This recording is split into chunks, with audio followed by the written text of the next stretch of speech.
2014లో కేసీఆర్ అధికారంలోకి వచ్చి రాగానే ఫోన్ టాపింగ్ మొదలైందన్న వాదనలకు బలం చేకూరుతోంది. ఈ మొత్తం ఎపిసోడ్లో బాధితులైన వారే తీవ్ర ఆగ్రహం, ఆవేదనతో తమ స్టేట్మెంట్లు ఇస్తున్నారు. కేసీఆర్ తీరుపై తీవ్ర స్థాయిలో ఫైర్ అవుతున్నారు. ఒకవైపు రాధాకిషన్ రావు కన్ఫెషన్ స్టేట్మెంట్ సంచలనంగా మారితే, ఇంకోవైపు భుజంగరావు స్టేట్మెంట్లో అంతకు మించి సంచలనాలు వెలుగులోకి వచ్చాయి. స్వపక్షం విపక్షం అన్న తేడా లేకుండా అనుమానం వచ్చిన వారందరినీ రాడర్లోకి తెచ్చుకునే ప్రయత్నాలు జరిగాయి.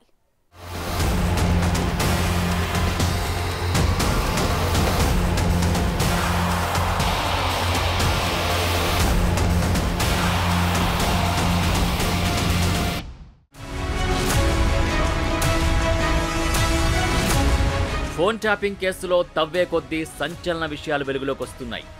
విచ్చలవిడిగా రాజకీయ నేతల ఫోన్లని ట్యాపింగ్ చేశారు. కన్ఫెషన్ స్టేట్మెంట్లో ఇంటెలిజెన్స్లో పనిచేసిన భుజంగరావు సంచలన విషయాలు బయటపెట్టారు. ఆఖరికి బీఆర్ఎస్ నేతల ఫోన్లను కూడా ట్యాప్ చేశారని భుజంగరావు బయటపెట్టారు. ముందుగా కుత్బుల్లాపూర్ బీఆర్ఎస్ నేత శంభీపూర్ రాజు ఫోన్ ట్రాక్ చేశారు.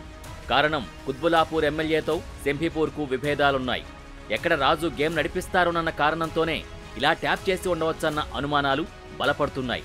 అటు స్టేషన్ ఘన్పూర్ మాజీ ఎమ్మెల్యే తాటికొండ రాజయ్య ఫోన్ కూడా ట్యాప్ చేశారు. అప్పట్లో కడియం శ్రీహర్తో ఉన్న విభేదాల కారణంగా ఇలా చేశారు. అలాగే అప్పట్లో బీఆర్ఎస్లో ఉన్న పట్నం మహేందర్ రెడ్డి, పట్నం సునీతారెడ్డి, తీగల కృష్ణారెడ్డి ఫోన్లపైన నిఘా ఉంచారు. నాడు బీఎస్పీలో ఉన్న ఆర్ఎస్ ప్రవీణ్ కుమార్ ఫోన్ కాల్స్ని ప్రణీత్రావు విన్నట్టు భుజంగరావు స్టేట్మెంట్లో వెల్లడించారు. అలాగే బీజేపీ నేతలు బండి సంజయ్, అరవింద్, ఈటెల ఫోన్ కాల్స్, వారి సిబ్బంది ఫోన్లను కూడా ట్రాక్ చేసినట్టు చెప్పుకొచ్చారు. ఈ ఇష్యూపై రియాక్ట్ అయిన ఈటెల రాజేందర్ 2014 నుంచే ట్యాపింగ్ వ్యవహారాలు నడిచినట్టు అనుమానాలున్నాయన్నారు. ఫోన్ ట్యాపింగ్ 2014 నుంచి మొదలైంది. బాధ ఏంటంటే ఇవాళ కాదు, గవర్నమెంట్ వచ్చిన నెక్స్ట్ మంత్ నుంచే మొదలైంది. ఇలా రాజయ్య గారిని బర్తరఫ్ చేసినప్పుడు ఇదంతా తజ్జనమై జరిగినాయి. ఇవన్నీ ఎందుకు అంటే మాకంతా మొత్తం సమాచారం ఉంది, కథ ఉంది, కార్యక్రమం ఉంది అని చెప్పినప్పుడే మాకు అర్థమైపోయింది. అంతేకాదు, ఇంత బరిబిగించిన మాటలు అంటే ఈ అహంకారం ఎక్కువైపోతే ఎట్లుంటుందో మీకు తెలుసు కదా.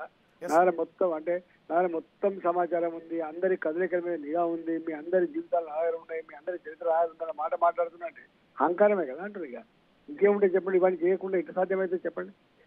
ఎస్పెషల్లీ పొలిటికల్ లీడర్ 2 రకాల ఇబ్బందులు పెడతారు. ఒకటేమో ఆయన చుట్టూ ఉన్నటువంటి లీడర్షిప్ అంతా కూడా నిర్వీర్యం చేయడం, ఆయనకున్నటువంటి ప్రజాబలాన్ని కట్ చేయడం ఒక ఆస్పెక్ట్, అంటే ఐసోలేట్ చేయడం. రెండోది వీళ్ళు మళ్ళీ కోలుకోకుండా ఆర్థిక పరంగా దెబ్బతీయడం అనేటువంటి రెండో స్ట్రాటజీలో భాగం. ఇవన్నీ చేసిండ్రు. బీజేపీ, కాంగ్రెస్ కి సపోర్ట్ గా ఉన్న వాళ్ళవి, అలాగే ఆర్థిక సహాయాలు చేసే వారిపై నిఘా పెంచారు. అలాగే ప్రత్యర్థి పార్టీల్లో బలమైన అభ్యర్థుల ఫోన్లని ట్యాప్ చేసి వారి బలాలు, బలహీనతల్ని ఎప్పటికప్పుడు ట్రాక్ చేశారు. పలు మీడియా సంస్థల యజమానుల ఫోన్లను కూడా ట్యాప్ చేశారు. నాగార్జున సాగర్ నేత రఘువీర్ రెడ్డి, గద్వాల సరిత తిరుపతయ్య, కోరుట్ల కాంగ్రెస్ నేత జువ్వాడి నరసింగరావు, అచ్చంపేట కాంగ్రెస్ నేత ప్రస్తుత సిట్టింగ్ ఎమ్మెల్యే వంశీకృష్ణ, మానకొండూరు హస్తం నేత ఎమ్మెల్యే కవ్వంపల్లి సత్యనారాయణకు చెందిన ఫోన్లను కూడా ట్యాప్ చేశారు. వీరితో పాటే రియల్ ఎస్టేట్ వ్యాపారులు, ఇతర బిజినెస్ పర్సన్స్ ఫోన్స్ ట్యాప్ చేశారని భుజంగరావు కన్ఫెషన్ స్టేట్మెంట్లో తెలిపారు. మనం రామకృష్ణ హెగ్డే గారిని చూసినాము. ఆ రోజు ఫోన్ ట్యాపింగ్ వ్యవహారంలో ఆయన ముఖ్యమంత్రి పదవికి రాజీనామా చేయాల్సి వచ్చింది. మరి వీళ్ళు ఏదో సాధిస్తాము, ఇది దేశ భద్రత కోసం, సమగ్రత కోసం ఉపయోగించాల్సినటువంటి దీన్ని మనుషుల మీద ట్యాపింగ్ చేసి వాళ్ళ సొంత విషయాలను గురించి విని వీళ్ళు సాధించింది ఏందో తెలియదు. ఇటువంటి వాళ్ళను నిజంగా కూడా ఐపీసీ ప్రకారంగా కానీ ఏ చట్టాల ప్రకారంగా వీళ్ళను శిక్షించాల్సిందే.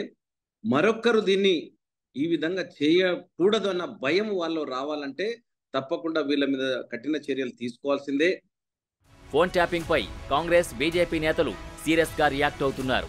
ట్యాప్ చేయడం దుర్మార్గమన్నారు అచ్చంపేట ఎమ్మెల్యే చిక్కుడు వంశీకృష్ణ. రాజకీయ స్వార్థం కోసం అడ్డదారులు తొక్కిన ప్రతి ఒక్కరిని అరెస్ట్ చేయాలని అన్నారు. మాజీ సీఎం కేసీఆర్ కూడా ఇందుకు మినహాయింపు కాదంటున్నారు. మరి గత ప్రభుత్వం దుర్మార్గ పరిపాలన జరిగింది.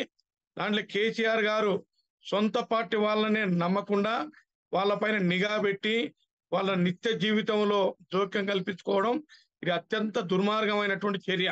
దీని గతంలో ఎప్పుడు కూడా ఎవరు వాడలే. ప్రపంచంలోనే ఇంత పెద్ద ఫోన్ ట్యాపింగ్ చేసినటువంటి ఘనత మాజీ ముఖ్యమంత్రి కేసీఆర్ గారికి దక్కింది. దీనికి నేను ఒక మాట ఏమిటంటే, ఇప్పుడున్నటువంటి తెలంగాణ రాష్ట్ర ముఖ్యమంత్రి గౌరవనీయులు రేవంత్ రెడ్డి గారికి నేను విజ్ఞప్తి చేస్తా ఉన్నాను. ఎవరైతే దోషులు ఉన్నారో, దీనికి ఎవరైతే ముఖ్యులు ఉన్నారో, దీన్ని ఈ ట్యాపింగ్ చేయడంలో అప్పటి ప్రభుత్వం పెద్దలను, వారికి సహకరించినటువంటి అధికారులను వాటిపైన పూర్తి స్థాయిలో విచారణ జరిపించి వాళ్ళ కటకటాలు దించాల్సిన అవసరం ఉంది. ఫోన్లు ట్యాప్ అవుతున్నాయని గ్రహించిన నాటి ప్రతిపక్ష నేతలు వాట్సాప్, సిగ్నల్, స్నాప్చాట్ వాడారు. ఎన్క్రిప్టెడ్ మోడ్లోకి వెళ్లారు. అయితే ఫోన్ కాల్స్లో దొరక్కపోవడంతో ఇంటర్నెట్ కాల్స్ని ప్రభాకర్ రావు అనే టీం ట్రాక్ చేసింది. ఇంటర్నెట్ ప్రోటోకాల్ డేటా రికార్డ్స్ని ట్రాక్ చేసి ఎవరెవరితో మాట్లాడారు అన్నది డీకోడ్ చేశారు. పూర్తి వివరాల్ని ఎప్పటికప్పుడు కేసీఆర్కి ప్రభాకర్ రావు చేరవేశారంటున్నారు. ఫోన్ ట్యాపింగ్ కేసులో హరీష్ రావు పేరుని భుజంగరావు బయటపెట్టారు. హరీష్ రావు తరపున ఐన్యూస్ యజమాని శ్రవణ్, ఎస్ఐబి చీఫ్ ప్రభాకర్ రావుతో టచ్లో ఉన్నారని భుజంగరావు స్టేట్మెంట్ చెబుతున్న విషయం. నాటి ప్రతిపక్ష నేతల సమాచారాన్ని ఎప్పటికప్పుడు శ్రవణ్కి ప్రణీత్రావు అందించారని భుజంగరావు క్లారిటీ ఇచ్చారు.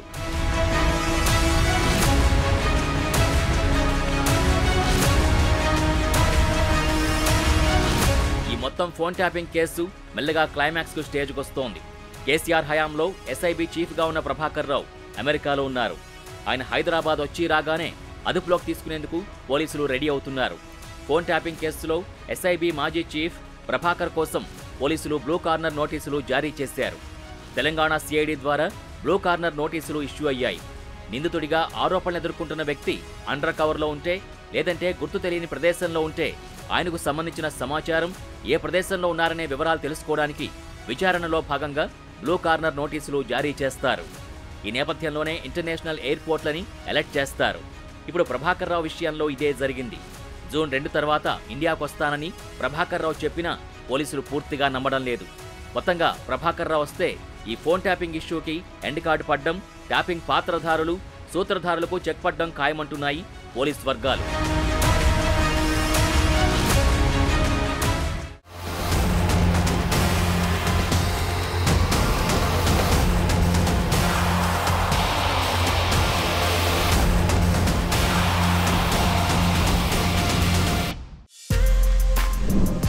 For more videos like this, subscribe Big TV channel.